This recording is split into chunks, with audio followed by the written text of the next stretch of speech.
We hear you and we believe you.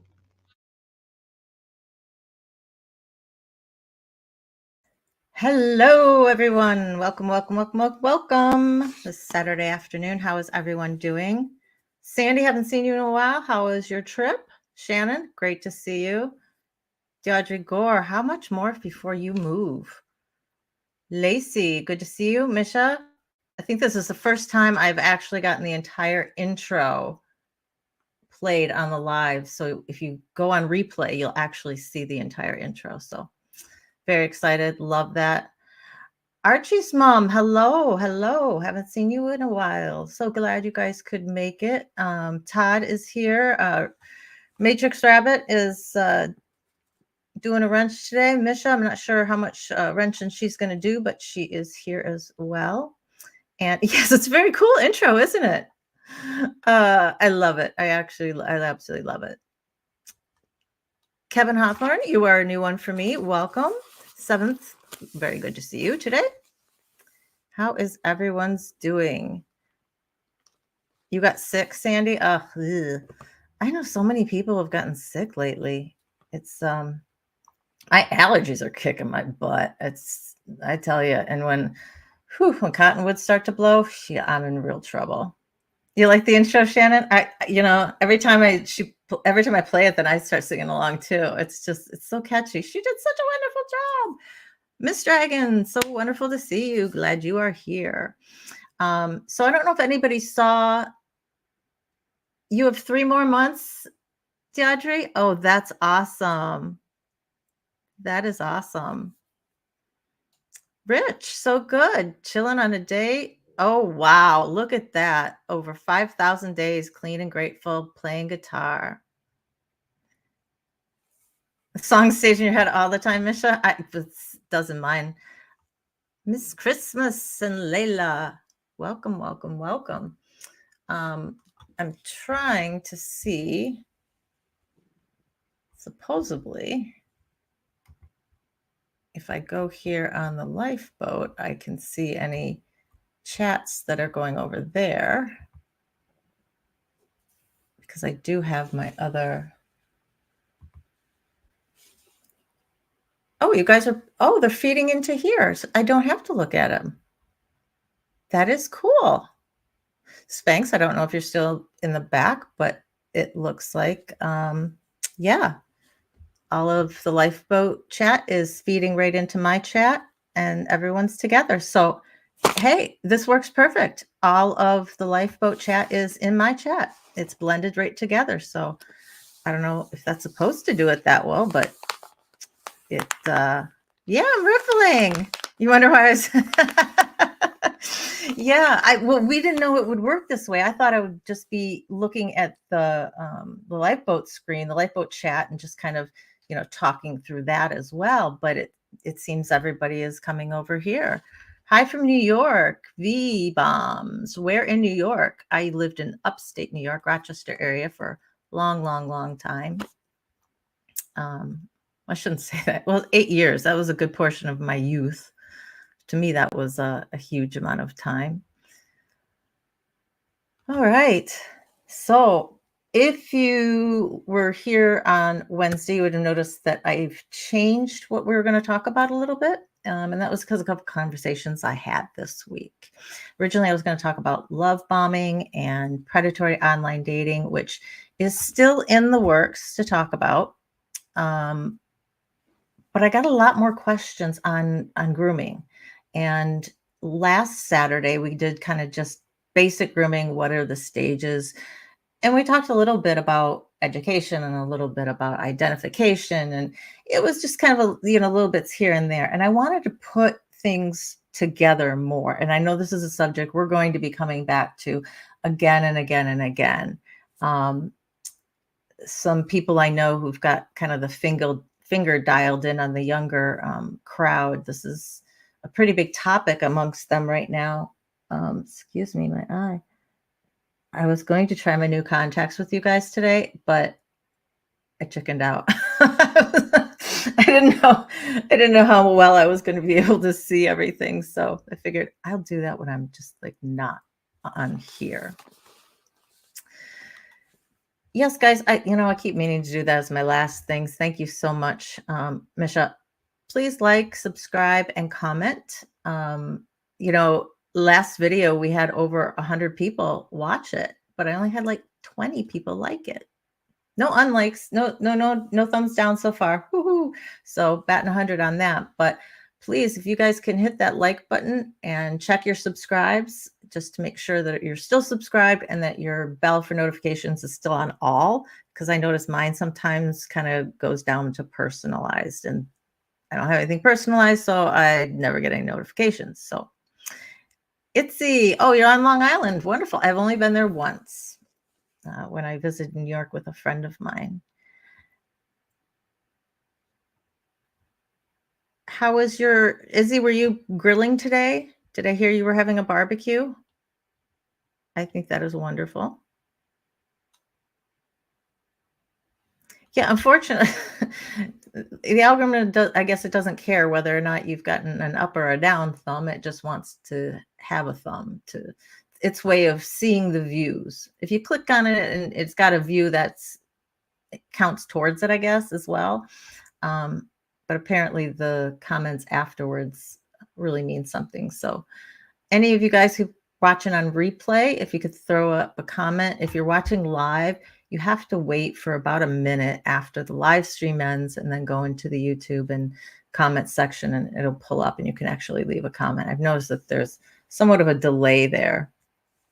Your hair still smells like fire and flavor. That is the best smell next to bacon, is my opinion. Really, seriously. Since we are simulcasting, I do want to go over. Misha has put up a little bit of a warning here. In my description, I have our standard trigger warning, and it will always be on every single video that we're doing something sensitive on, that we're talking about sexual assault. If we're not going to be talking, if I'm just going to be talking stats or some things like that, I will note that. But certainly, please take care of yourself.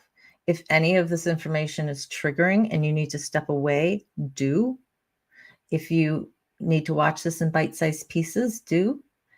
If you can't watch it, that's okay. Catch us on the next one. Not everyone's going to be able to go through every video, and I completely understand that. And if anything has been real triggering and you need to speak with somebody, please feel free. You can email me, survivingtogether, at gmail.com. This is the SAS community. We've decided on that. Thank you, Janet G, for naming that. We had to have something on Surviving Together. It didn't work.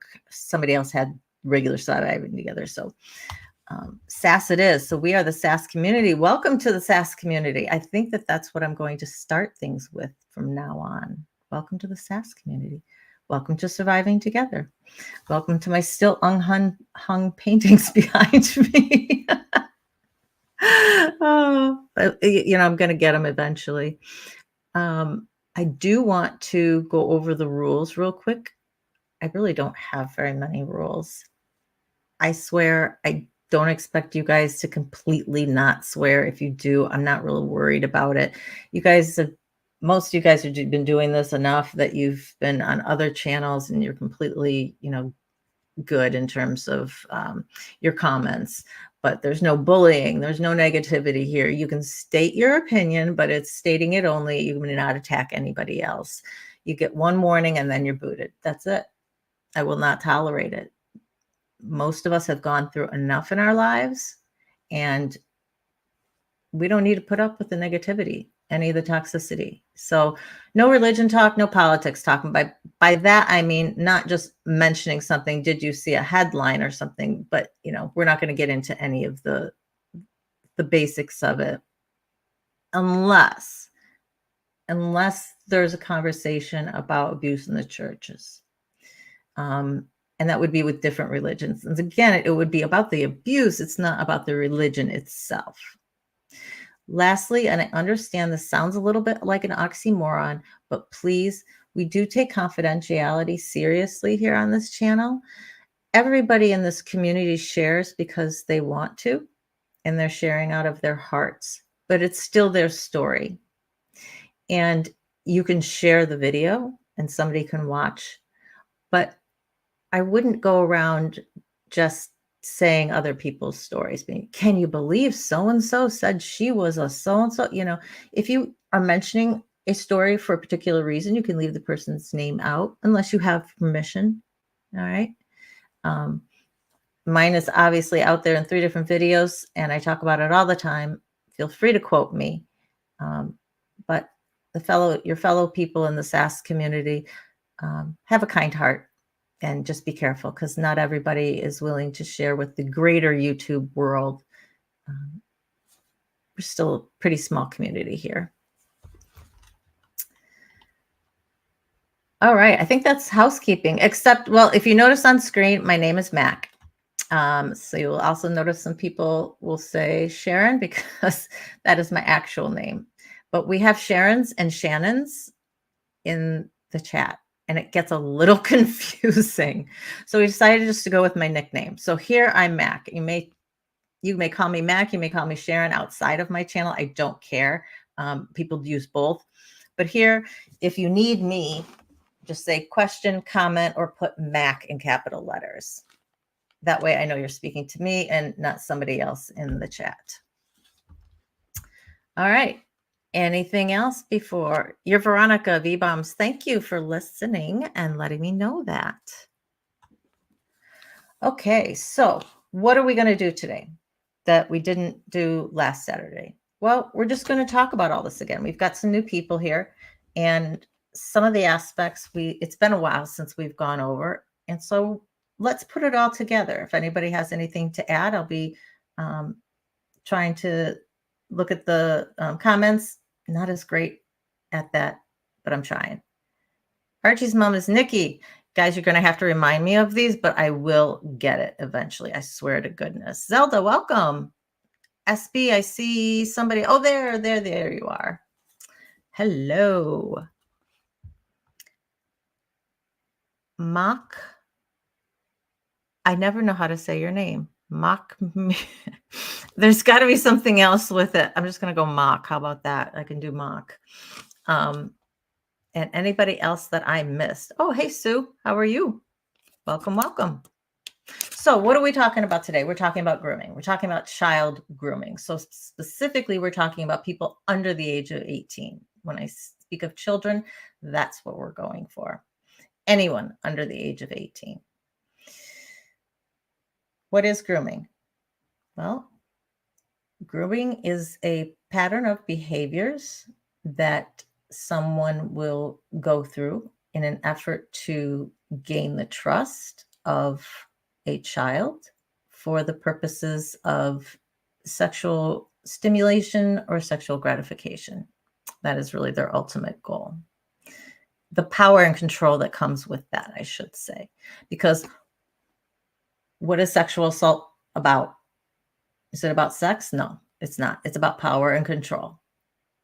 The sex is a secondary thing, and they're using it as a method of power and control. And it's very effective because it's still a very taboo subject. Sex is not something that is openly talked about in most countries.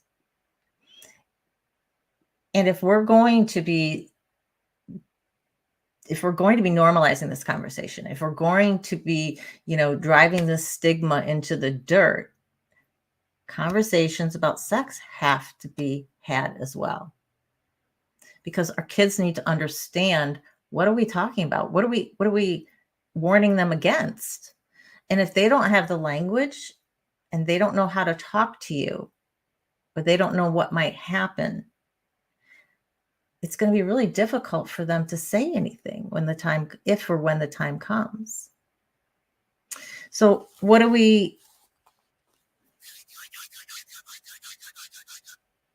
what's most important with child grooming? Well, it all is, but I want to tell you this. 75% of people who have disclosed that they have been SA'd in their life, 75% of them, it was under the age of 18. Think about that stat for a minute. Of everybody who has said they have been SA'd as an adult, or as a child, 75% of them identify that they have had an assault when they were a child. That's huge. Now, who can groom? Anybody. It's the same as a sexual assault. Anybody can be a victim and anyone can be a perpetrator. And most of the time, they're not going to look like the boogeyman. They look like you and me. Over 95% of the time, it's somebody who is known to the victim. And if you wonder why I say victim sometimes and survivor sometimes, when I'm speaking about right at the time of the act, I'm speaking about a victim. When I'm speaking about somebody who has gone beyond this, they are a survivor. So that's kind of the way, the distinction that I make, if you're wondering why I'm using two different terms. So 95% of the kids know their abusers. Vast majority of it, the percentage, is either a family, friend, or acquaintance, or somebody outside the nuclear family, a relative outside the nuclear family, or somebody else that is known to the family. So not just a friend or acquaintance. I kind of put these people into the all the coaches and stuff. So they're known to the family, but they're not, close to them. They're not a friend. They're not an acquaintance. So that kind of gives you a little bit of a breakdown as to where the numbers are. Now, again, please always take any numbers I give you with a grain of salt, and any numbers that you read. It is notoriously difficult to do studies in regards to this because A, you're relying on people self-disclosure, and B, the only way you have to measure is when people do disclose. So it's extremely difficult to get actual numbers. If you look at some of the studies, our numbers have been going up, up, up, up, up in regards to child sexual abuse. Kind of makes sense, especially if we've been, hammering home on this disclose, tell somebody, right? So it makes sense that our numbers are going up. Does that mean the actual incidence of child sexual abuse are going up? Probably not. Now, there is one area where it has been growing, and that has been child on child, or I'll say young adult. So the 18 to 22 crowd as well, or the older children. And by older children, I mean 15 to 18. So that bracket of children's ages, of young adults ages, the 15 to 22, has been growing as perpetrators. Now, there's a lot of different ideas as to why this is. One of the most is the availability of online images. It's easier to send them. It's easier to get them, whether that's child pornography or whether that's just regular pornography. And it's easier just to be speaking with somebody, through all of this internet interaction. For one, at first, you may not know who you're speaking with. You think you're speaking with somebody who's 13 and you're actually speaking with somebody who's 22. So the online predators, just in terms of online abuse, that's going to be another whole separate video, as is child on child. We keep mentioning it and we keep talking about it, and I have not done a specific video of child on child. Really, that's the next place I'm going. And I've got so many subjects still to talk about, you guys. So many. So I have to remind myself that I only started this channel in February, and I do have a full-time job, so I can't do everything all at once. But just know I've got so many ideas as to where I want to take this and information I want to get out to you and to the greater communities. The instances of women being perpetrators has been growing a little bit. But again, we think that that's because of the disclosure aspect. And it's not necessarily that it's been women on boys only, it's been women on girls as well. But your vast majority, vast majority, at least, of the disclosed abuse cases, I think it was over 97%, something like that, 98% were male. So if I speak about guys mostly, it's just because that's where the percentages lie. However, please, I am never discounting the female perpetrators because they are there. And they are there for children, and they are there for adults. And that's a subject I'm going to come back to, is female perpetrators. Because I think that there's a little bit different of psyche that goes on with female perpetrators versus male perpetrators. So I do want to deal with that. And so I'm never discounting them at all. And this is partially true, Deaudre Gore. She's saying most adults don't notice, and that's because the perp is making very sure that they don't. And they're very good at it. They have to be. They're master manipulators. And by going through this step by step, what I hope you get out of this is more a greater awareness of the behaviors that you would need to look for. Ways of speaking to your children, to your nieces, to your grandchildren about this and about what they should be looking for.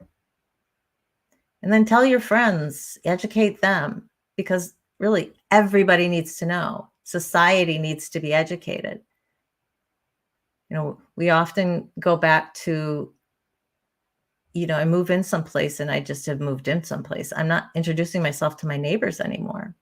There is no, it takes a village. There is no, raising the next door neighbor's kid. However, if we are going to make any inroads in abuse in general, all types of abuse, we have got to be our brother's keeper. We've got to be keeping an eye out for the children, for all of the children. And it is our responsibility. If you see something, say something. It might not turn out to be anything, but at least you've raised the alarm. You've raised a red flag. And be careful with that. What you don't want to do is accuse somebody of something that you don't have very good facts on. You've seen some things and they give you the creeps, they alarm you a little bit. You don't want to jump to conclusions. But you do want to speak to people who then can give you an idea as to, am I right here? Is there something more I need to be looking at?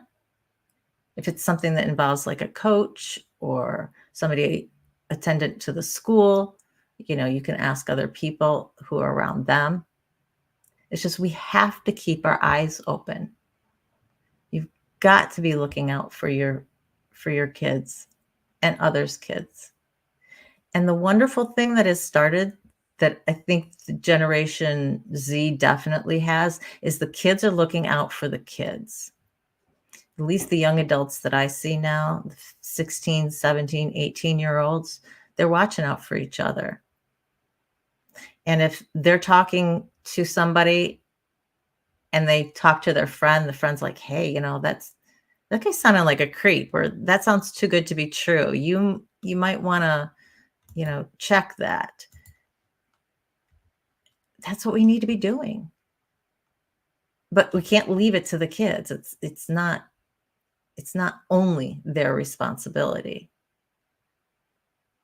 Now, the vast majority of perpetrators are going to be younger versus older. Now, what do we mean by younger? I can only say probably under 30, under 40, somewhere in there. But it depends.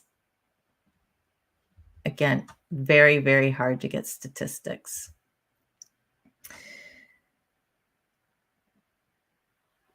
I'm going to speak a little bit more about disclosure afterwards, or it might be part and parcel with what we're going to be discussing with the grooming.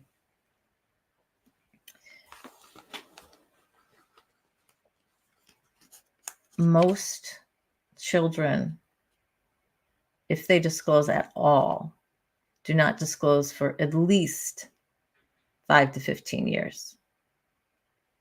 At least. Okay.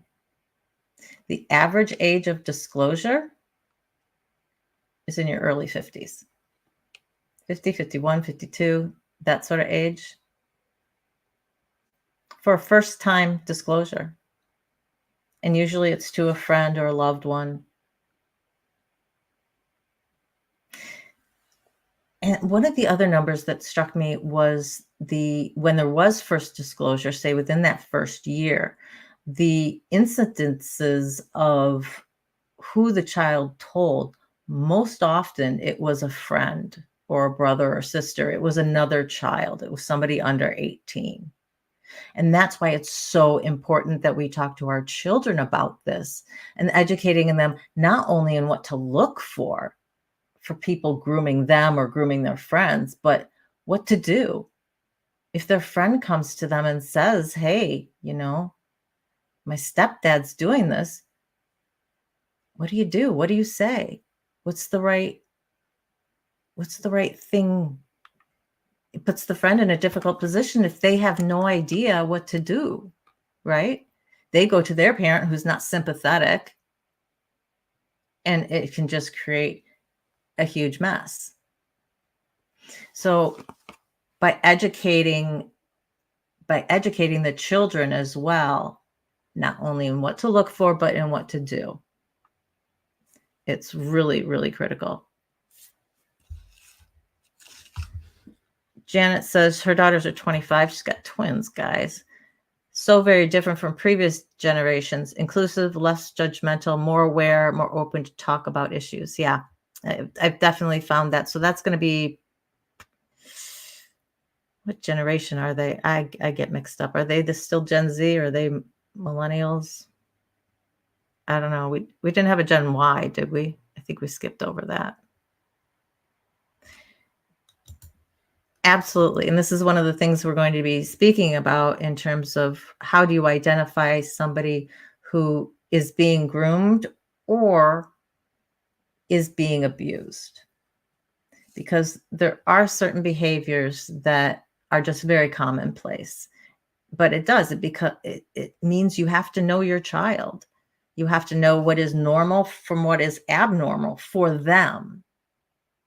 And that also means being an active participant in their lives.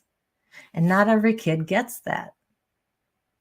There's a huge, huge percentage of the studies that they've done have looked at the underlying issues for these children. And neglect is a huge one. They don't have that nuclear support system. And that makes it a lot easier for perpetrators to hone in and focus and groom somebody, because they can be that helpful person helping that single mom out or helping that single dad, babysitting, doing whatever it takes to help, to be seen as good. So let's just talk about grooming in general, and then we'll get to some of those other specifics. So overall, what are your steps in grooming?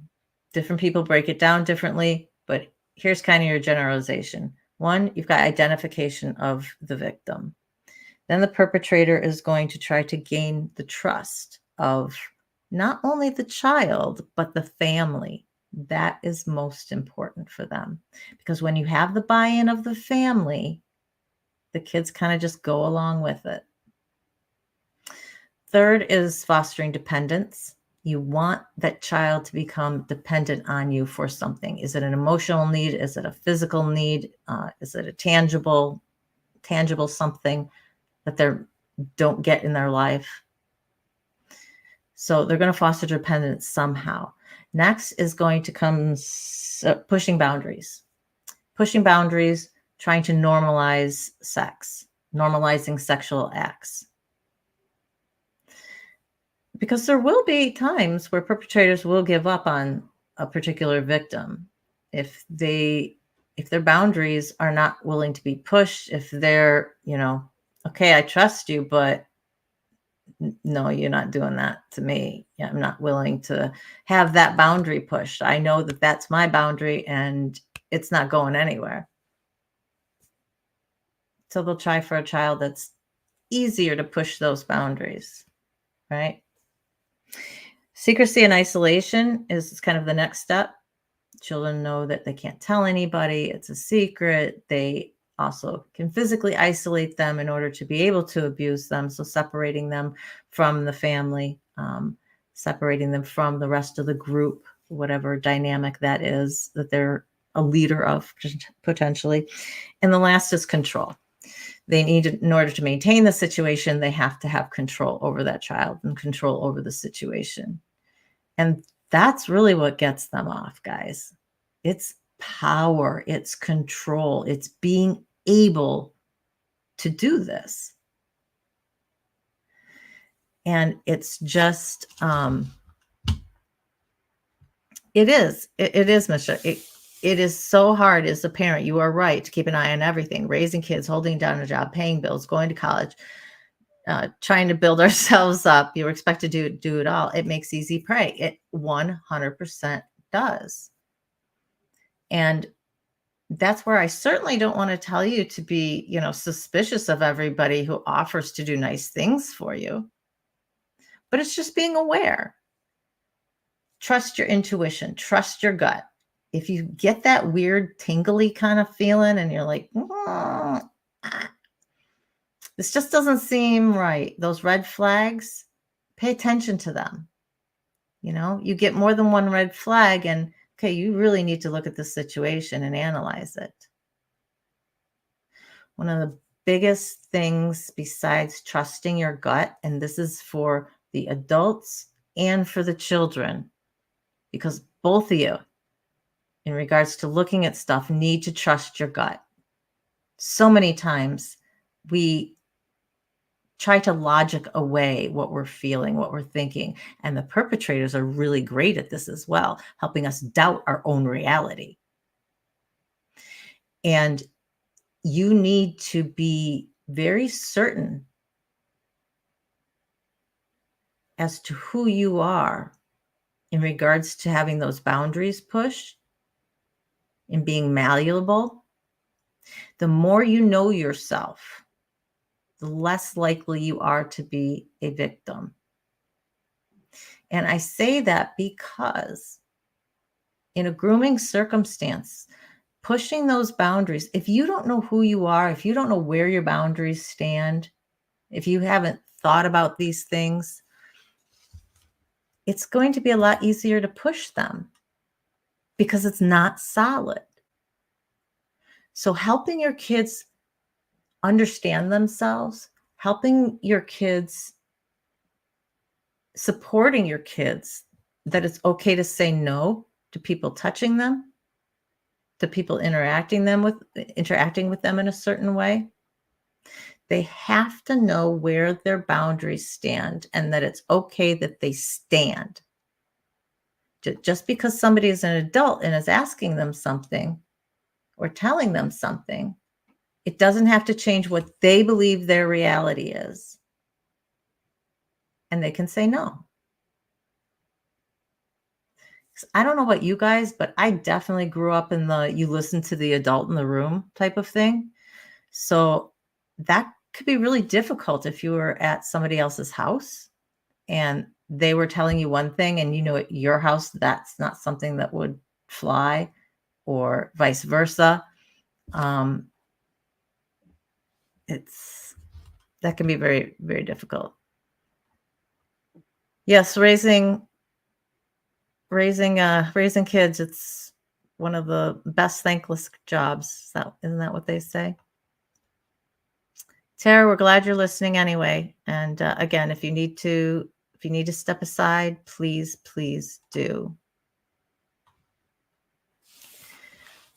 Okay, so let's talk a little bit individually about these steps. Identifying a victim. Who is the perpetrator going to identify? Potentially any gender, any sexual orientation, any age, any socioeconomic background, any race. It does not matter. If you are part of their target population, then they're going to go after you. Now, there are some commonalities amongst people who are targeted the most for grooming. And these are our shy kids, our vulnerable kids, ones who have just moved someplace and they don't know anybody, ones who are introverts, people who are outcast for whatever reason, loners. Anything that is separating them from the group, because most often there's something that the groomer can give that child to make them feel better, to make them feel more whole. And a lot of times that's an emotional connection. And depending on their monetary standpoint, it can be physical as well, just in terms of giving gifts and things like that. Yeah, family does not always equal safe. It's true. It is true.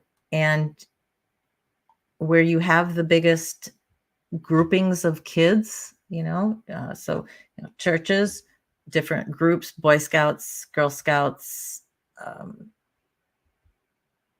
any other, Little League coach, sports coaches, all of that sort of thing. Anywhere where kids gather, that's generally where you're going to find a perpetrator. So somebody was speaking the other day of seeing someone at the public park taking pictures of other children. Didn't have a grandchild there or anything, just taking pictures of other kids. Well, if you're putting together an expose or a gallery thing and it's, the youth of America or something like that, you might have a little bit of a reason for. Otherwise, most people in general aren't taking pictures of other people's children. Just not happening. So you are okay to be suspicious in that circumstance.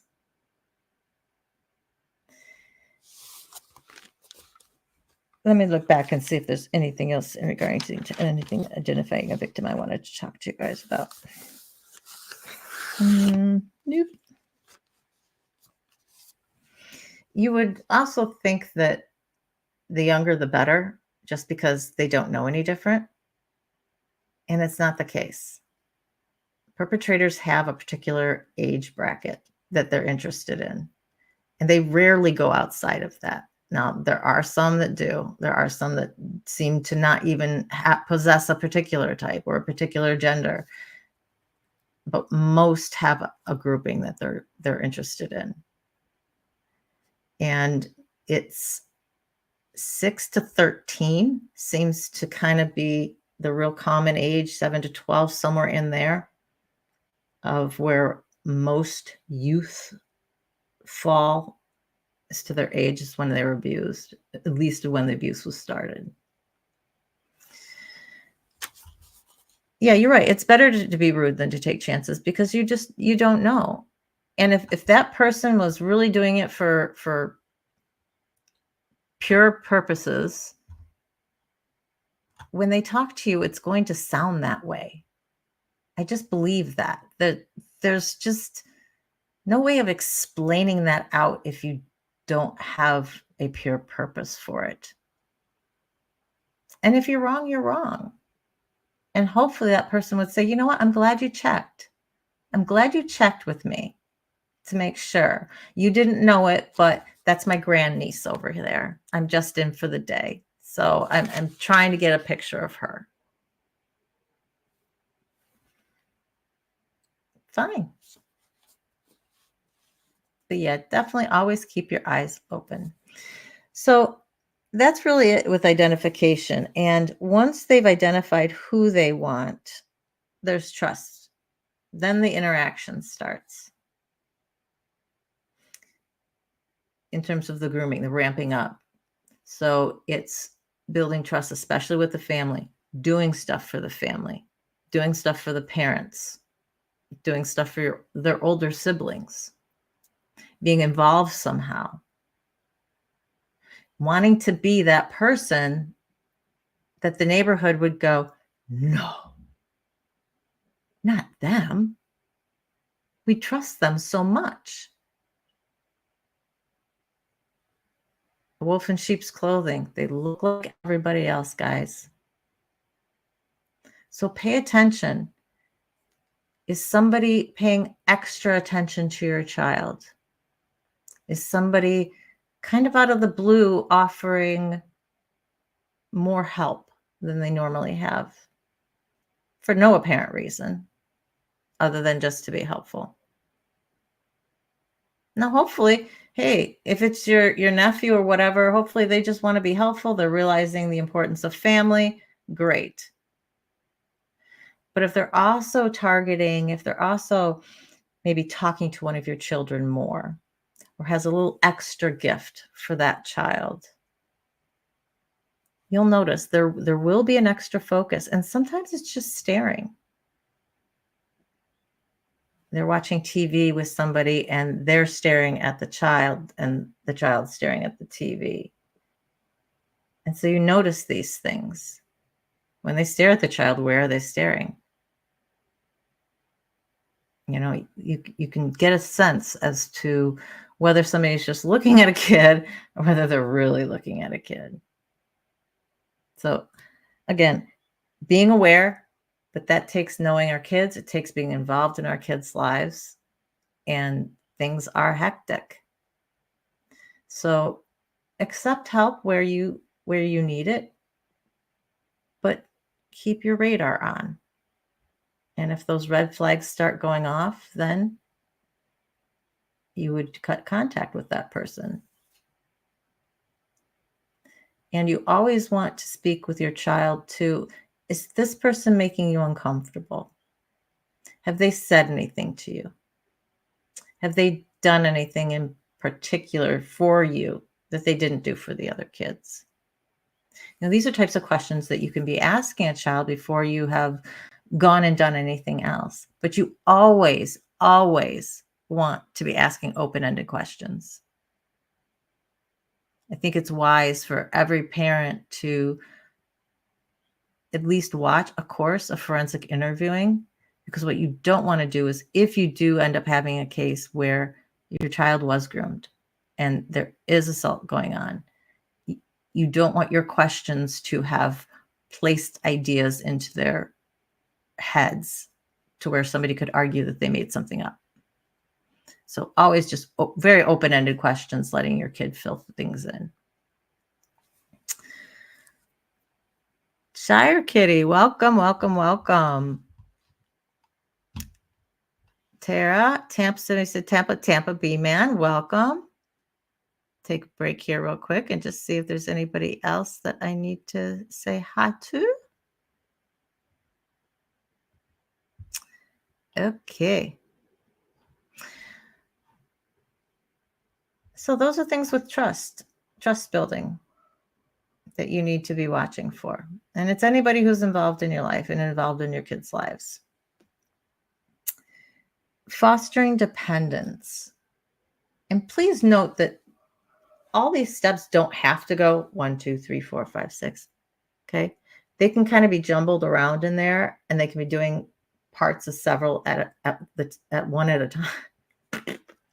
They can be doing several all at once. So it's not like, okay, I've gained all the trust. Now I'm going to do dependence. A lot of times gaining the trust, making them dependent, and pushing boundaries are all going to be clustered together, because normalizing sex, pushing those boundaries,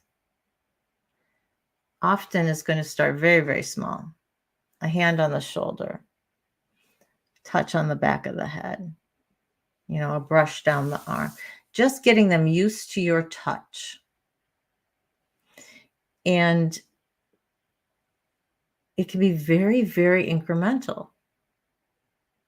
Keep in mind, guys, as well, grooming can happen in the course of a few hours.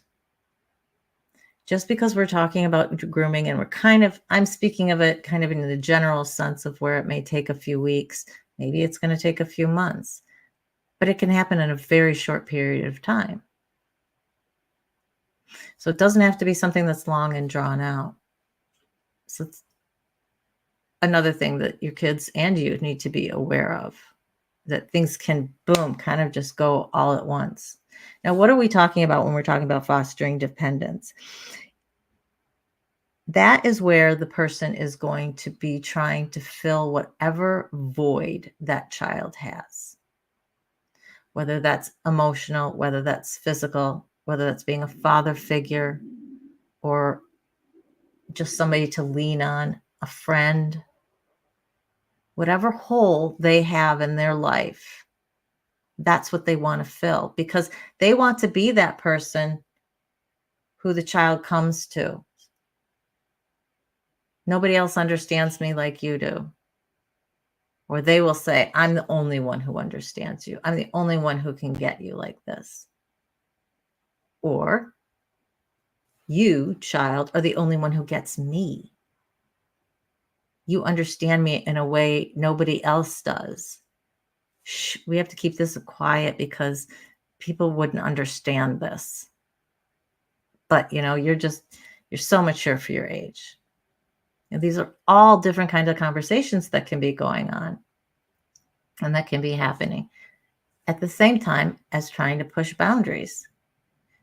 And it can be sexual, but it'll also be how comfortable are they being alone with you? So that's part of the secrecy, the isolation. They're going to want to carve that kid out alone time. Is that taking him home from baseball practice?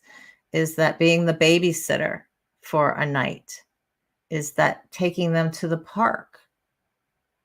So somebody, a mom's freed up to do something. Is it just taking the child somewhere because they don't have anywhere to be? They don't want to go home because they get beat there. So the emotional support, the kindness is what they are looking to the perpetrator for and what will be given them. The vast majority, they think about 2/3 of abuse, child abuse, sexual abuse occurs either in the child's own home or in the perpetrator's home.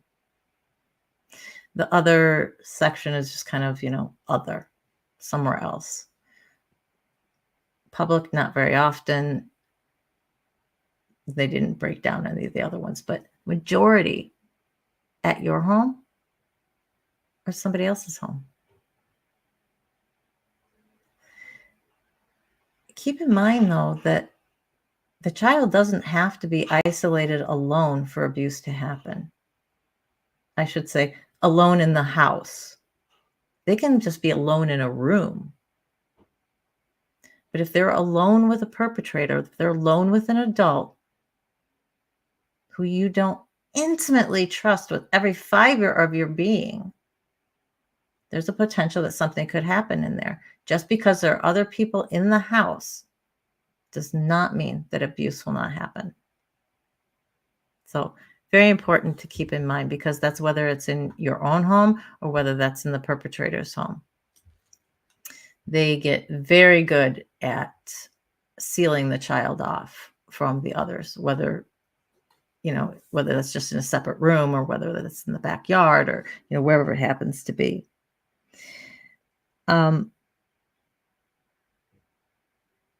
What are some other things we're going to talk about with pushing boundaries? What other things could they be doing? Well, cuddling, snuggling, hugs, extra long hugs, making sure they're full frontal hugs. The touches on the knee. The touches on the knee that go up to the thigh. Anything that's just kind of a little bit more, helping a child change. Helping a child get into a costume. Anything where it's going to cause the child to be naked, a bath.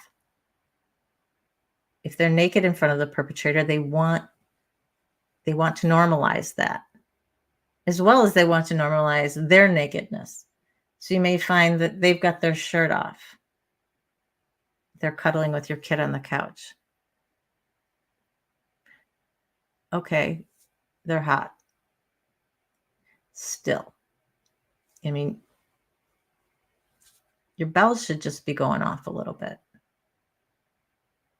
Things that we need to look for. Teodrigar, I'm so sorry. And so you've just proven out what we were talking about. My child-on-child experience was when there were other people in the house as well. I think the mom was there. I think my brother might have been in the basement. Yeah, there were always other kids in the house somewhere. So it was always a risk that we were going to be exposed. And that's one of the things that, can't tell anybody, why we had to be quiet and, secret. Dodger, we love you.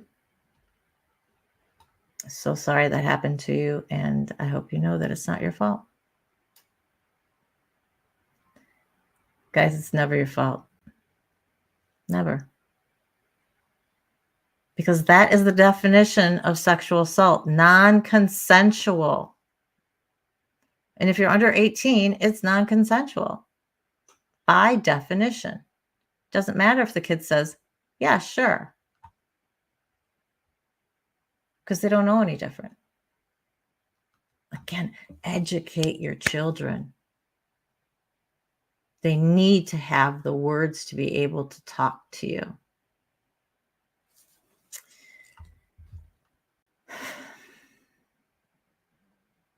Four seems to be an awful common age around here. I'm so sorry. I'm so sorry, Deidre. I was 4. I know a number of other people had their first experience at 4. And it just breaks my heart. I wanted to go through, and I think it's so weird that you guys can see me. This was a study. It's actually out of England, but I like the way that they broke down different forms of CSA. So that'd be child sexual assault. And these are the types of things that they were looking at, because I think there's still an image of when you say sexual assault, when you say child sexual assault, you have this vision of it being a penetrative act, or at least of touching of the penis, the vagina, or anally. And why all of those are true and all of those constitute CSA, there's so much more that encompasses it. And when you hear some of these, if you're like, I didn't realize that, please keep in mind that somebody that falls into one category and somebody who falls into another, their traumas are the same. They had different things happen to them, but the trauma that comes out of that, the effects of that trauma are the same and can be of the same level. Now, we've spoken about trauma and the different things that can affect you and why the trauma can be different for two people that go through the exact same thing, because nobody's exactly the same in their lives. We call it trauma comparison. We never do that here, because your trauma is just as important as the next person's. So indecent exposure, being made to watch sexual acts, production or sharing of abusive images or other content, saying sexual things, verbal sexual abuse, participating online in a sexual act or nudity. The standards that we were talking about: kissing, sexual touching, attempted sexual touching, completed touching.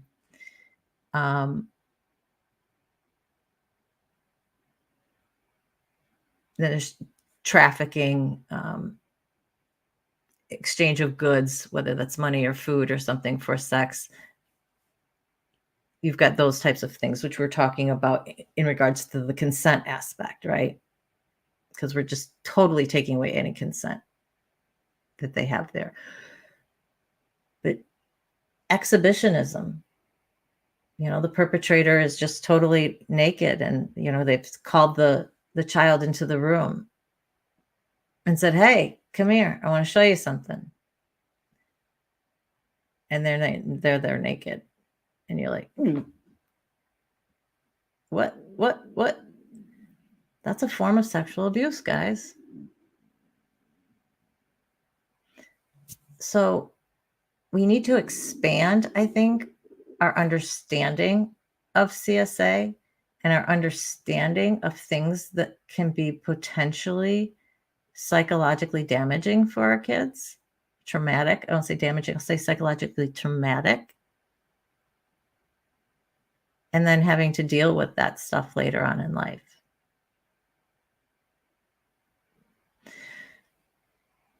So in order for the kids to be able to talk to us, we have to give them words. And what do we mean by that?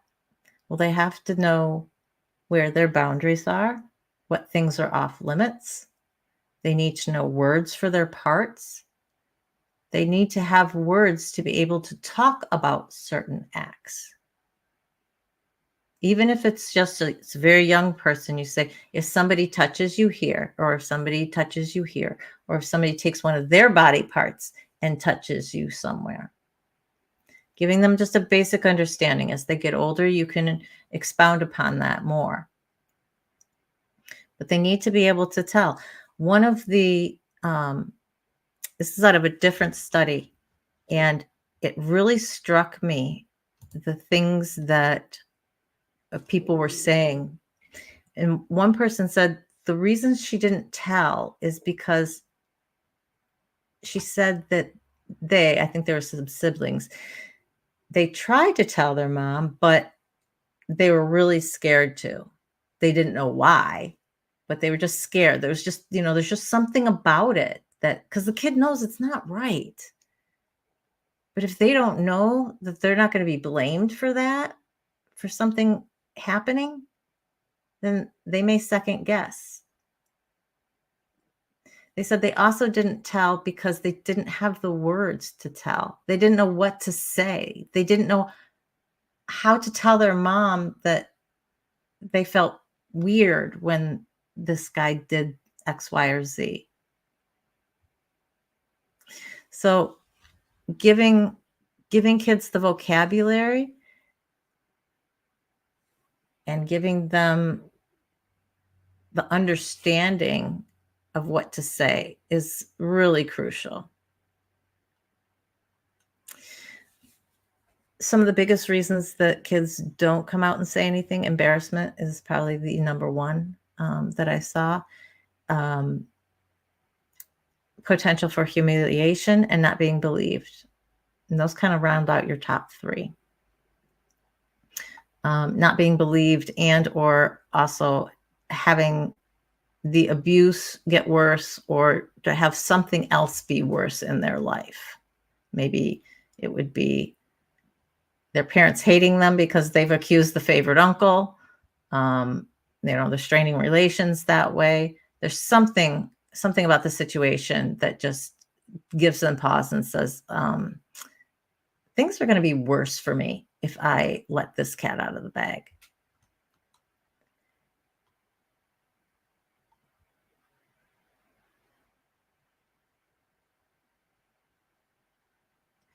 Some of the things that some of the kids that the thing that had to say is how many of them stated if an adult in their life, if a teacher would have just asked them if something was wrong, that they probably would have disclosed. But it's like nobody cared enough to see why they were always alone, why they didn't have any friends, why they always seemed to be down and depressed, why this one person said that they stayed at school as long as they can, and teachers would say, "What are you doing here?" And they should say, "I don't want to go home. I don't want to go home." Well, why? I didn't want to go home. I'd stay at school because there was fighting at home. My parents fought like cats and dogs. So if I could avoid that for as long as possible, I would. Can you imagine what it's like then for somebody who's going home and the abuse is occurring at home? They said it just would have taken one adult, some kindness, some caring. But instead they held on to it for over 30 years and just dealt with it the best they could. Now, some of them sought treatment. And as you hear me say all the time, seeking professional help is the biggest thing that you can do for yourself and your child. Somebody who specializes in sexual assault, child sexual assault, because there are differences between just being a family therapist and knowing what to do, knowing what to say about child sexual assault, particular. Yeah, it's not uncommon. And I feel for that girl who said, if one teacher would have asked me a little bit more, would have just talked to me a little bit, I might have disclosed. And this is true. This is really true. And I was reading some articles about mandatory disclosures, and mandatory reporters, and how they feel. There were interviews with them and how they felt about it. At what point did they feel that they needed to report, that all the points had been satisfied? Because you don't want to falsely accuse somebody. Because even if you're not accusing them of it, but you're raising the red flags, that information gets out, it can be very damaging to somebody's reputation.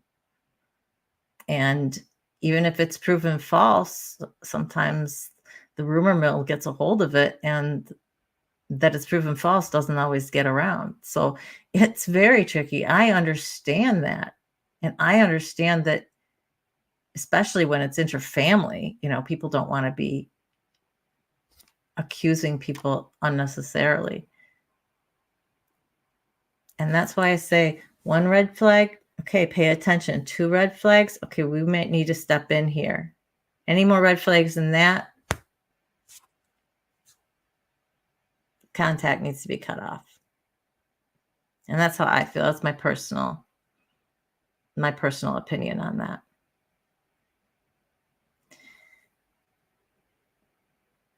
But out of everything,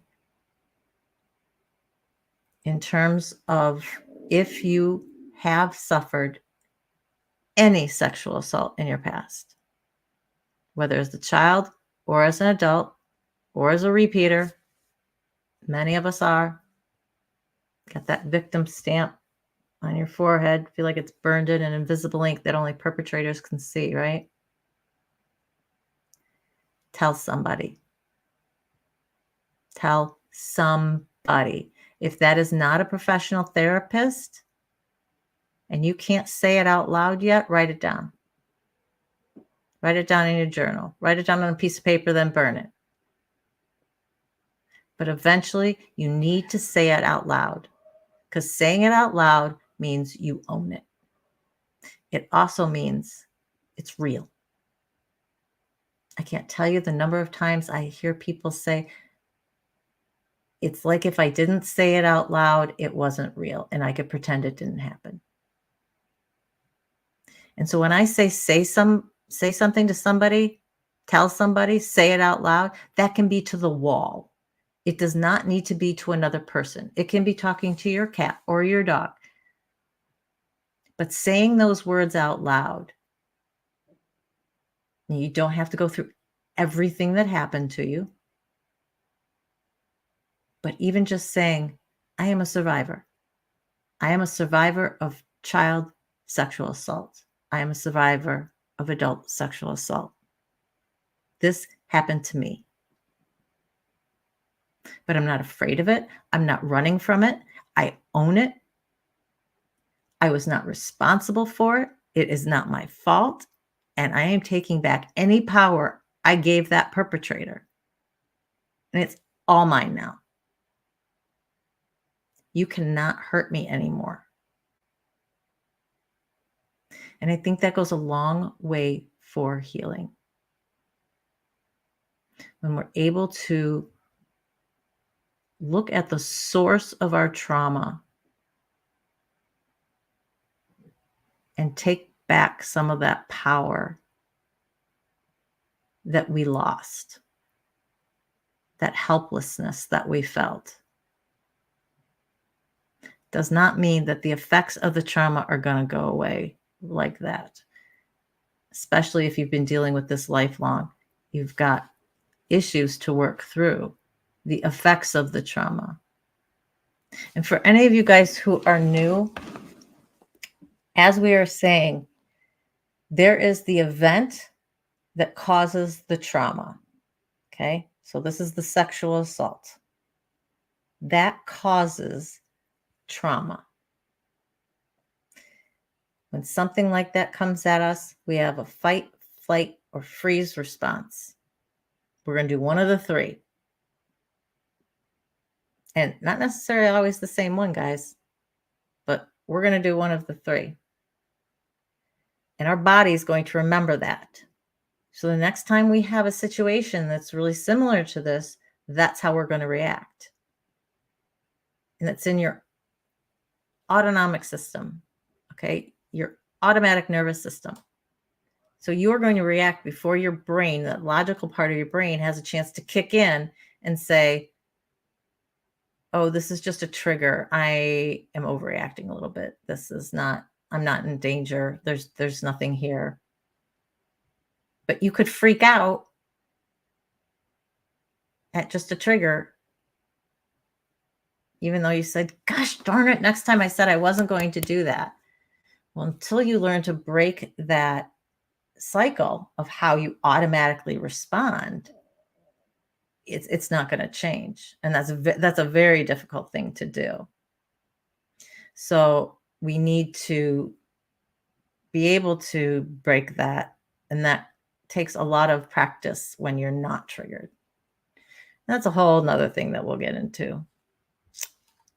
Between the cracks, Jen Marie, so glad you are here.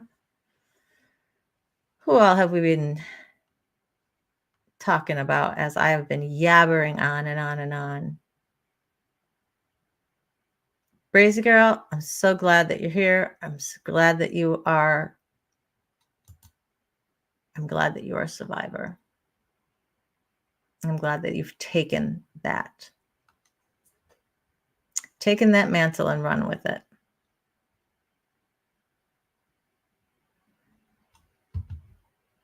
You know, Donna, you don't have to let go of everything. There's a lot of times there are things that are just so entrenched that we're going to be dealing with them for the rest of our lives. Hopefully, at least we can get to a point where they're not running our lives, where the effects of that trauma are not prohibitive of our daily life. They're not interfering with the things that we need to do to be a successful, healthy human being. And so you may still have those ghosts, but that doesn't mean you're not successfully dealing with it. So give yourself that grace to realize that you can say that you are healthy, that you're healed, when you can function, and it is not prohibiting you from having a happy life. Okay? Really important that you guys understand.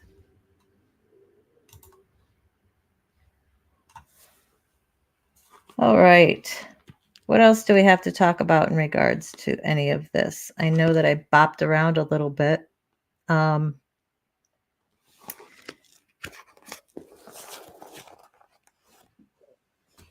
Here's one. Your kid doesn't want that particular babysitter anymore. Your kid doesn't want to go to grandma's house. Your kid doesn't want to play with that friend anymore. And these are all indicators of, okay, something's changed. What's different? Why don't you want to go there? Well, I just don't like them. Okay, why don't you like them? You need to get specific and you need to understand, because again, this may be their way of skirting around the issue. They don't know how to tell you. They don't want to tell you. And this is where we need to make sure that our kids understand that anything you have to tell me, you're not in trouble for. It's not your fault. I just need to know what's going on. That's all.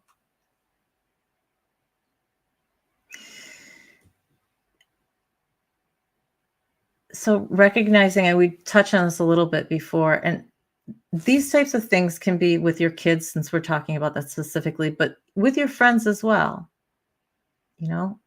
Your grandkids' friends, your friends at university, whatever the situation is, as an adult, they're normally like a really happy-go-lucky person, and all of a sudden they seem depressed. They don't want to go out. They're very withdrawn, crying a lot. They're not taking very good care of their appearance or their apartment, or caring about their studies or their job. And when any of these types of things start happening, if it's just one, you're like, okay, well, let's talk to you. If they're like, I'm just, just having some trouble sleeping, that's all, it is. But if you start to notice multiples of these, that's what being a friend is. It's poking them and saying, hey, if something's going on, if something happened, you need to talk about it. You need to tell me. And sometimes I found with my friends who I've suspected something of happening, either within the recent past or they're dealing with something that happened in the past, like in their childhood, but it's been dredged up recently, is you can just ask them, were you USA'd? And sometimes they can just shake their head yes, and that's enough. Because somebody else knows. It's okay. But I didn't have to say the words out loud because they weren't ready to. And not everybody is going to be able to initially. Heaven knows I couldn't. And we have to believe. We have to believe the children. You have to believe your friend who comes home and says, yeah, that great guy everyone thinks he is? Yeah, I went on a date with him last night. And guess what happened? We have to believe. Most kids don't tell because they're scared of not being believed. And guess what?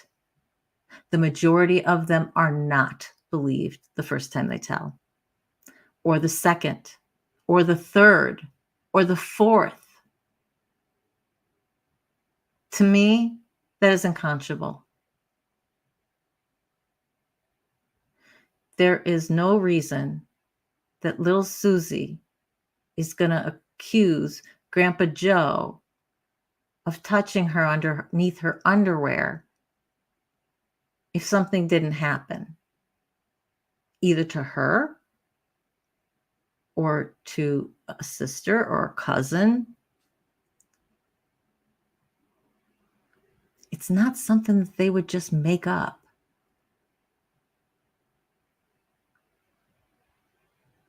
So you have to look at the circumstances. You have to look at, what are they telling you as well? And they estimate that 63, they estimate that at least over half of all reported cases of child sexual abuse are unsubstantiated, meaning they're not going to go anywhere.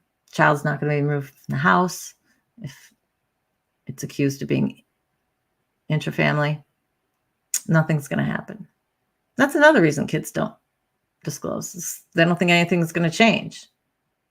And like I said, things could get worse, right?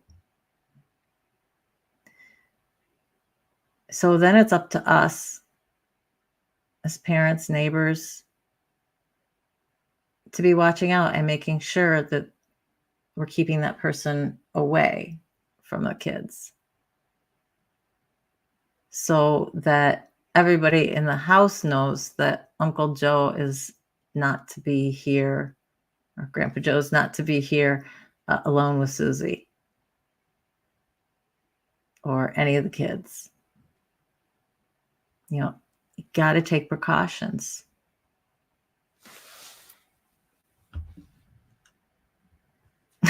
The main reason you love your fur babies is no puberty. I wouldn't exactly say that. My cats are basically at their puberty stage, and they are little shits. I'm just going to tell you straight up.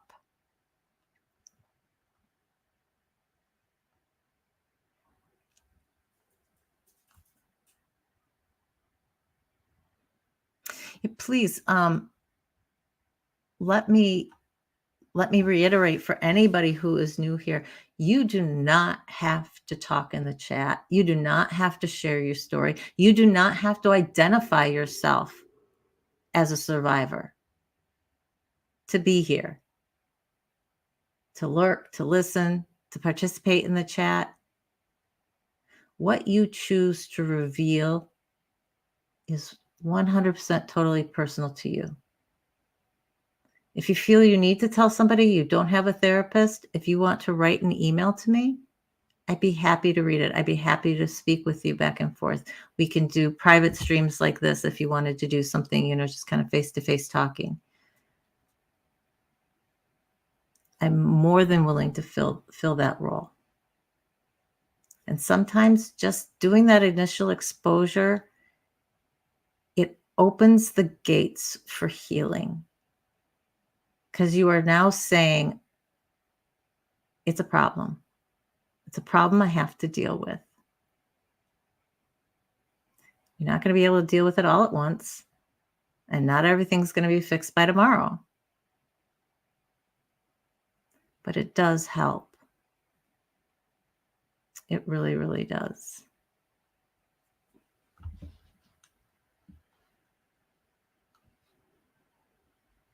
I'm catching up with you guys. Oh, Shannon, I cry all the time for no reason, I swear. At least it seems that way. Yeah, Muck, I have seen so many different studies with different numbers. I saw one that said 50. That it's more than 2. This should not happen. Take yourself back. If you were a victim, if you're a survivor of CSA, especially if you're not, take yourself back to then. And imagine telling somebody and not being believed, and telling somebody else and not being believed. At what point do you just, stop telling because nobody believes me? I certainly would before I reached 7. I probably would before I reached 5. Well, I know I did when I reached 1, actually. And that's the thing we have to tell our kids. If somebody doesn't believe you, keep telling somebody until they do believe you. And when I say tell our kids, understand I'm saying it to you as in all of our kids, So that's the neighbor, that's the, that's your niece, that's everybody who who's under 18. Making sure that they know this information. And I know it can be tricky when you're talking about neighborhoods, but if you're in one of those neighborhoods where the kids still play outside or they still ride their bikes, if you've got that one house that seems to have all the toys, that one house that they're like, yeah, come on over, especially during the summertime, they're like, yeah, they can all just play in my yard, no worries, I'll give them some lemonade, at the thing. No, not normal.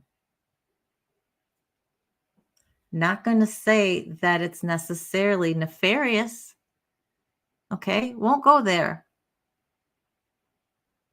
But it's not your normal reaction to a lot of kids in the neighborhood. So again, beware. Take an extra eye out. Talk to your kids a little bit more if they go over there. Speak to any of the other parents. Do you have concerns?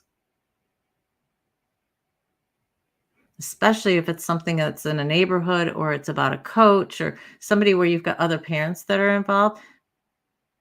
Comparing notes can be extremely important because they may have noticed something to do with their child that was different than your child, but both are raising red flags. Or maybe they noticed something in regards to your child going, oh, well, I did see them kind of take them off to the side and they were, sitting with them in the dugout for quite a bit of time after the game. I don't know what was going on there.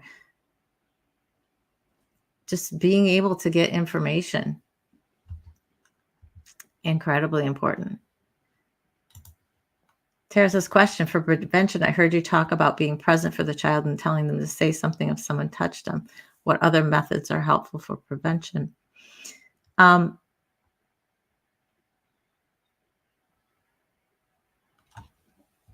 I'm going to share with methods of prevention. Speaking to the child and making sure that they know where their boundaries are, making sure that they have vocabulary, making sure that they know what to look for. If one of their teachers all of a sudden is asking them to stay after school a lot for no reason, and it's getting handsy, tell your kid about that weird little feeling, because they'll get it. That intuition, that guy's just kind of creepy. They may not know what to call it, and they may not know to trust it.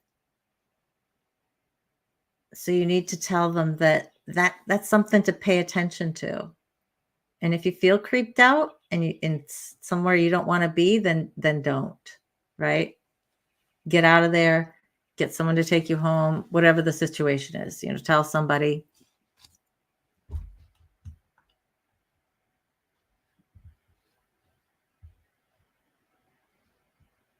Look up from the screen. Life happens. Yeah, it does. Shannon, thank you so much. I love each and every one of you guys. You make me feel so, it's just so well loved, so cared for. I am honored to be able to provide this space for you guys. And as long as it's useful, I will be doing this. And like I said, if we grow and I can do this every day, I would. I definitely would. One of my crusades. Yes, if you're seeing people you don't recognize, it's because lo and behold, all of the lifeboat comments are feeding over into our comments here, which is lovely because then we don't actually have to have two screens open, which I currently do. So if you see me looking up, I'm looking up at my other screen, making sure that I'm watching everything. Yeah, I've got two screens going. I'm working on my laptop like I normally do, and I have my PC. It's my work PC, guys, but I'm just streaming, so there's no issue. So yes, we've got some new people, at least new to me. Yeah, sometimes it does take a little bit to be able to put on a happy face and be able to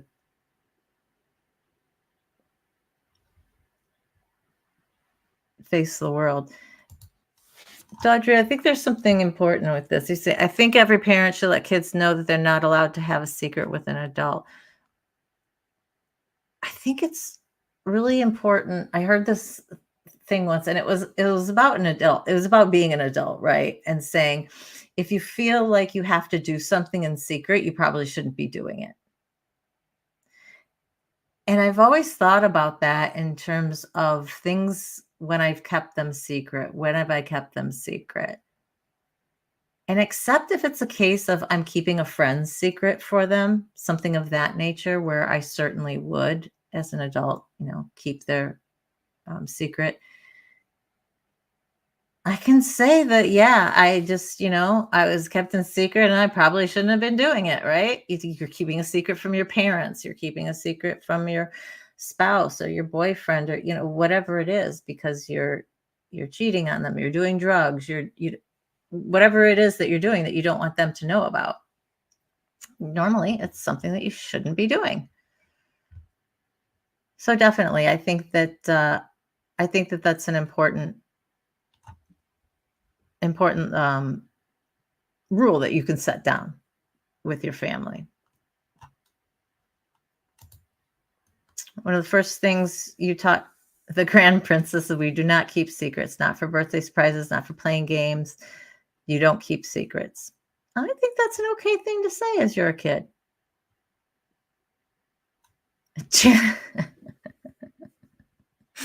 That's okay, Janet. You're still in the SAS community. We're multitasking, we're simulcasting, we're getting you all from over there. So no worries. Mother's Keeper, so good to see you. If I have not said hi to you, I apologize. SB, I do not know your actual name, so I just call you SB. If you guys don't want to go by your actual name, that is fine. I know some people identify themselves, and if you want to be known as your full name or whatever your full name that you're identifying yourself as, that's okay. If you want to leave it as a handle, that's okay too. We unmask a lot of things here. And so we tend to get raw and expose a lot of our parts. But you only expose what you're comfortable with. And I cannot stress that enough for here. Don't ever feel like you can't join in, you can't watch, you can't talk, you can't offer something because you're not offering something of yourself, something personal. Doesn't work like that. Not here. Okay. So really, really, really critical that you guys understand that from here.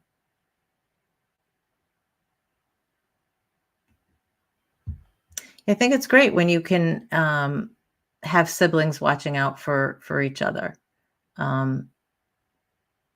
Something I didn't, really have.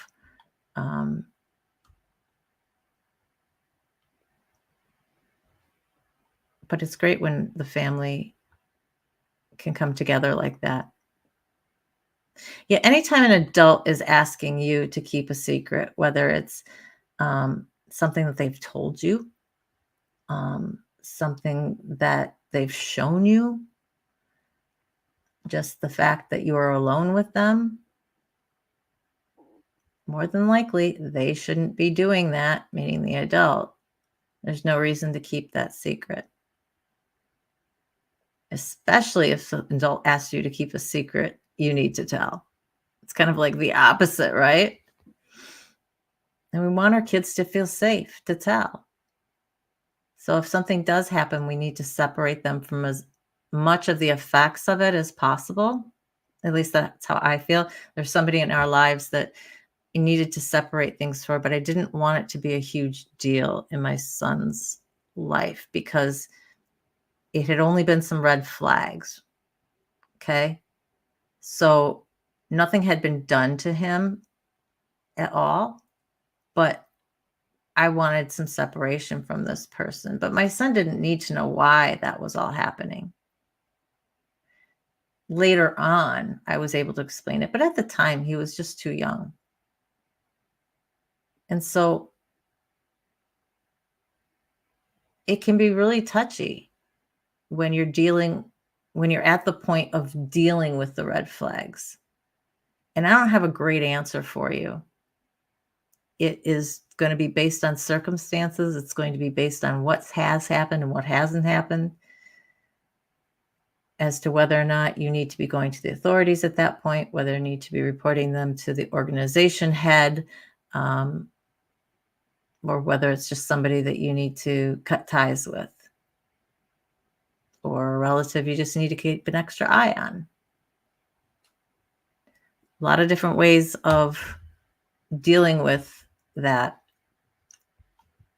And it's all going to depend on your situation. Did I miss any questions?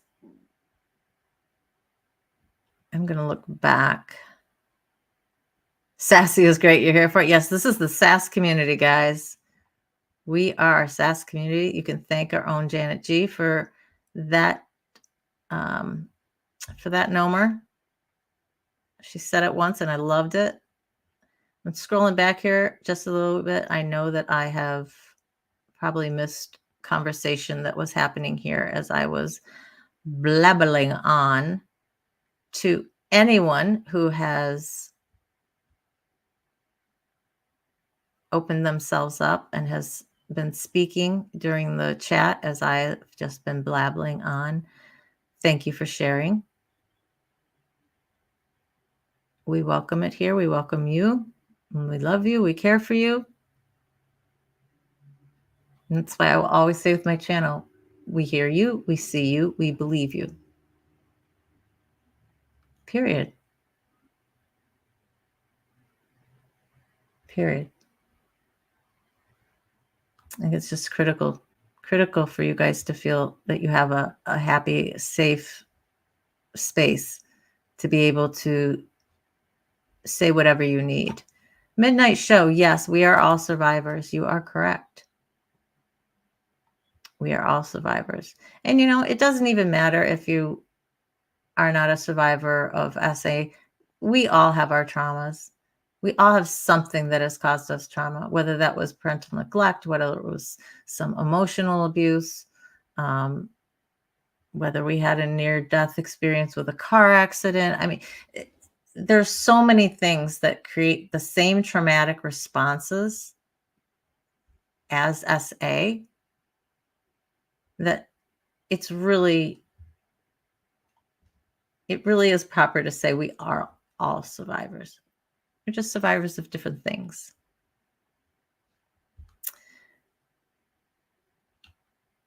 Okay, scrolling back this way, I think I am getting even more lost because I am reading I'm reading chat out of order. It's like trying to read emails the wrong direction. You don't have an idea as to what's really going on. Surviving together. Yes. Shout out to the lifeboat people who can't see you.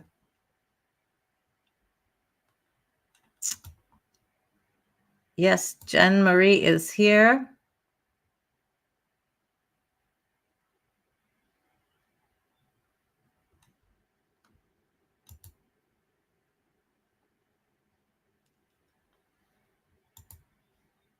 I'm sorry, Brittany, this is not something that we're going to be speaking about on here.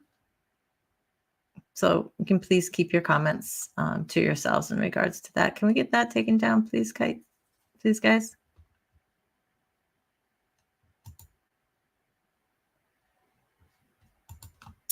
The rumors of your passing have been greatly exaggerated. Yeah, well, I've been trying to tell him you're a real person, but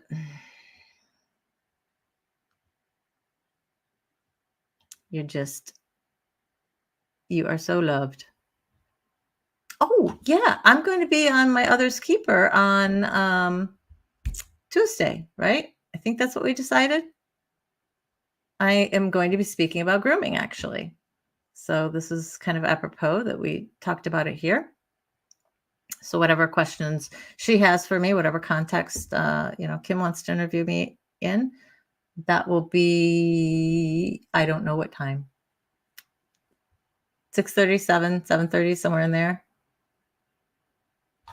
My other's keeper. Help! I don't know what time. Cheryl Dow, welcome. I don't think I've seen your name before. Welcome, welcome, welcome.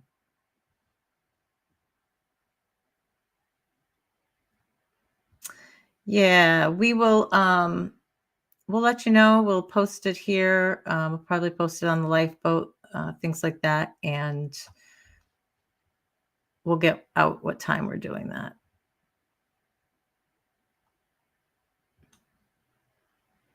Oh wow, only an hour and a half.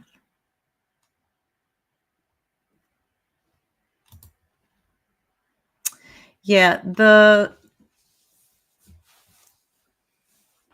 unless there's been an overt act, there's nothing that the police are going to act on.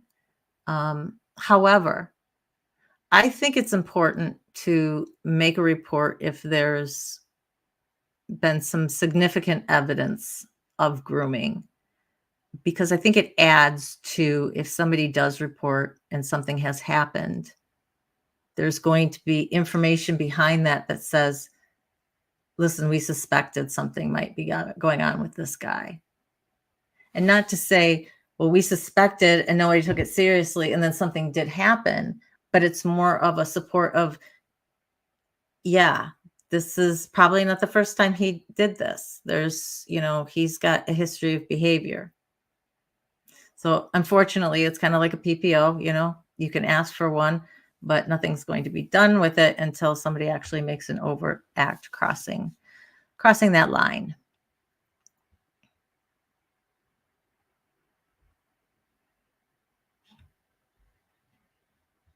All right. Well, guys, that is actually all I have for today. I had just wanted to put all of the grooming together. Like I said, child on child is going to be next. That may need to be split into two. It just depends on how it breaks down and how much I feel the need to cover separately. So thank you, guys. These lives are only as great as you are. I'm still learning in terms of looking at the chats and being able to, talk and give you guys this information at the same time. So any questions that you guys have that you think of after, please, you can put them in the comments. You can email me. Any suggestions on topics that you want to hear, same deal. Please like and subscribe.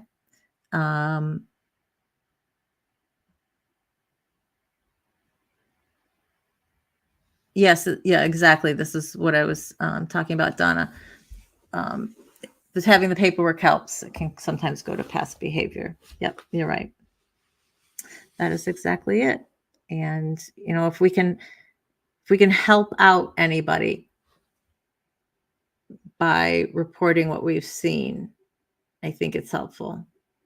Same deal with reporting something to the school administration or to whoever is the next higher up at the coaching level or whatever. If there's a serious concern, so-and-so went on the retreat and he slept in the tent with the boys, or he had this one boy sleep in the tent with him, or, anything that you just like, we need to be careful about that. Report it to your higher ups, leave it in their hands, still keep an eye on it, but make sure that you've just raised the flag so that everyone can see it.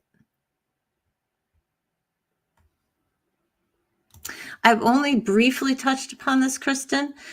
Good to see you, by the way. I said at the beginning I wanted to have a whole separate on female abusers, because it's not as the numbers aren't as significant, but it doesn't mean that it doesn't happen. And the numbers are going up in terms of the incidences, but I think that also can be explained by just the amount of disclosure, the amount of information that's getting around because of the internet. I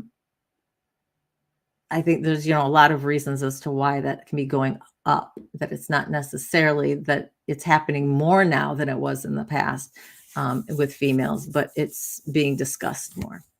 So I want to do a whole one just on females and dealing with females with children and females as adults, because it's really important that people understand that, yes, females can be perpetrators, and they can be adults of kids. They can be kids on kids. It can be adults on adults. It's any combination thereof. And their tactics sometimes can be a little bit different. I think a little bit more emotionally manipulative than some of the more demonstrative actions that some of the male groomers will have. I think more of what they do. I mean, there is gaslighting, definitely, and there is manipulation of the mind and of what your reality is. But I see it happening so much more with the women perpetrators the cases that I've read. And obviously I haven't read a whole ton of them because there just aren't a whole ton of them out there. But doing what I can in regards to that. So we can have that as a whole separate one. So we've got child on child and a female. I did males survivors, and we'll do female perpetrators as well. Monica, so glad you are here. Welcome from Western Australia. It's always wonderful to see people from across the world.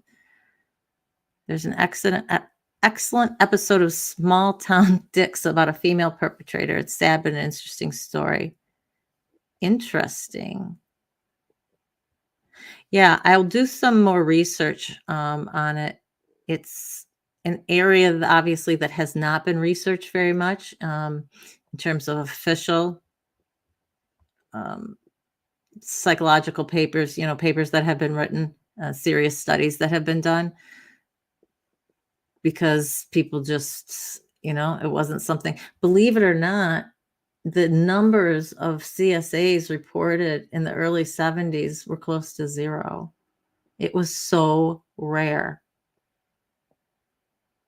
It's not that it didn't happen. It just wasn't talked about. It wasn't reported. That's when I was born, guys. So is it any wonder that 10 years later, when I'm trying to talk about this, that what I had to say was kind of just brushed off? More ostriching than not believing. We're 10 years out of practically no reports. I'd be interested to know the amount of cases that were actually prosecuted back then.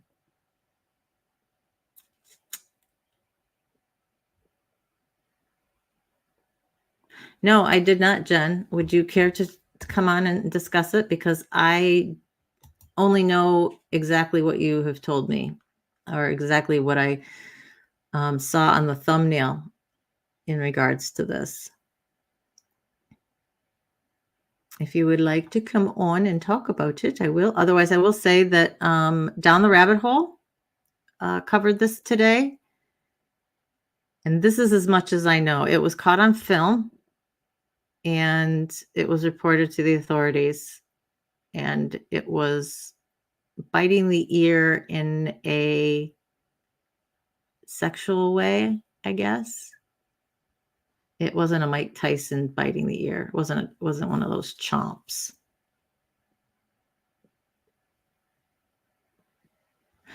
Yes.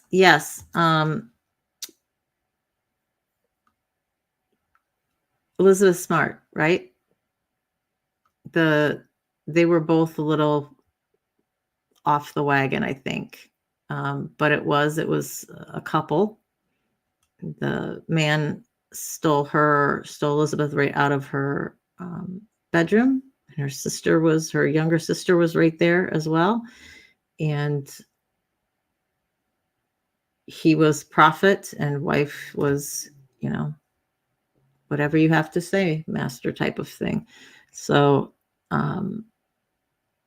I have not read a whole lot in terms of specific details of what happened. I know that she was raped. I know that the female participated in some things, and that's as much as I know.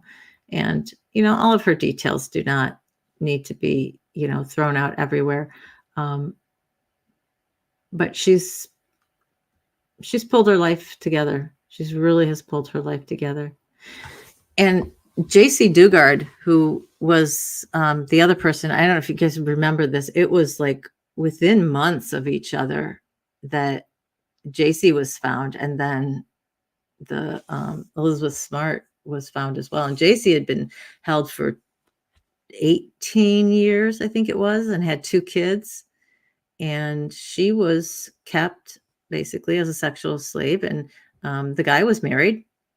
As far as I know, the wife never was touching her in a sexual way, but certainly was just supporting her husband in whatever he was doing. So was part of the problem just by being there. There's a documentary called Abducted in Plain Sight. Many podcasts cover this in depth. Yeah, I have read or heard several podcasts in regards to it. And JC Dugard has just been a superstar. She's managed to keep her kids' identities quite private while being very public about exposing stories of abuse and advocating. Mad respect for her. Mad respect. She could have just crawled into a corner and died after this. She took the high road and said, nope, this is not going to define my life. Mad respect. Misha, one of your specialty topics is adoption. Well, I did not know that. I have family that is adopted.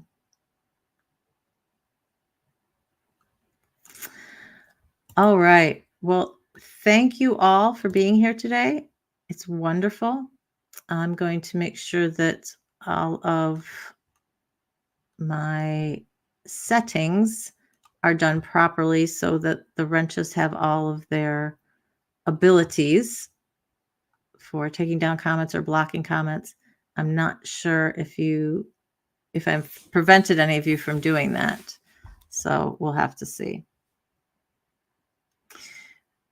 So if there's anything else that you guys have, please email me, talk to me. We can do private streams. Look forward to seeing you on other casts. I think things that are important to the greater community will be things that I'll simulcast. If they're smaller, more sensitive subjects, if I'm just dealing with one particular thing, I think we might keep it just on surviving together. But any of our other bigger topics that we cover, I will certainly be willing to simulcast this and add some additional times too, as my schedule allows. So any of you have anything final to say, just throw it on up. I'm so glad all of you joined me today. My lives are only as good as you guys make them. And seriously, you're some of the most wonderful people in the community that I could have asked for. So have a great rest of your day, all. All right. I hope it stays nice where you are. It looks like we are going to get some rain. If not today, definitely tomorrow. And it is definitely clouding up over here. So we'll see what we have in store for us here. So hugs and love to all of you. Remember, you're worthy. You're valuable. You're beautiful. You're strong. And you're loved. Always will find that here in the SAS community. So subscribe, and comment, guys. Appreciate it. We are almost at 600 watch hours, believe it or not. 600 watch hours. That is so phenomenal. I am so grateful to all of you who attend these lives and who watch on the replay. It's just wonderful. I can't even tell you. So excited for what's to come. Jen Marie is going to have I think she's going to be posting something on Monday regarding the TTI industry and some background on the TTI industry. My others keeper, somebody's coming on later tonight, right? At 6, I think. Oh, you posted it today. Great. Okay, so on Jen's channel, Between the Cracks, she posted a video that is about the origins of the TTI community. So that should be really interesting. Are you still planning on having a live then on Monday? Jason P., welcome. Did not see you at all. 6 p.m. Mountain. Okay, so 8 p.m. 8 p.m. here. 8 p.m. Eastern. My other's keeper is doing some stuff. And then at 10 Eastern, 10 Eastern, the boat's going on. And supposedly it's going to be game playing night. So if you guys are up for that, if you're up that late, join. Not sure who else is going to be on it, but I guess you'll find out. And Jen says, yep, she's going live on Monday. So she'll still have her live on Monday at 4 p.m., I believe, if she's keeping the same time. And she has records that she has gained, medical records that she has gained from her stay in TTI. As long as it's not my game. Can't say. I just know games. Which is what we should do here sometime. Yes, troubled teen industry. TTI, for all of you who don't know. Jen is also part of a advocacy group that is doing some wonderful work. If you guys have not seen The Project on Netflix, watch it. It's a great insight as to what a lot of kids in the TTI programs go through. As horrible as that is, it just kind of clues you into what these kids actually go through, to what their parents are fed is going on or is to go on in order to get them to be sent there. A lot of lies going on. A lot of lies. Yep. Weren't we all troubled teens? Yeah, some were just gotten a little more trouble than others, or just because of their circumstances. Counselors, might have recommended that they go to this particular program, maybe a wilderness program, a few weeks out in the wild, and be able to have better, reasoning skills. Definitely not what happened. All right. Well, that's it. So hugs and love, y'all, and have a great rest of your day. and I will see you on some later lives. Bye.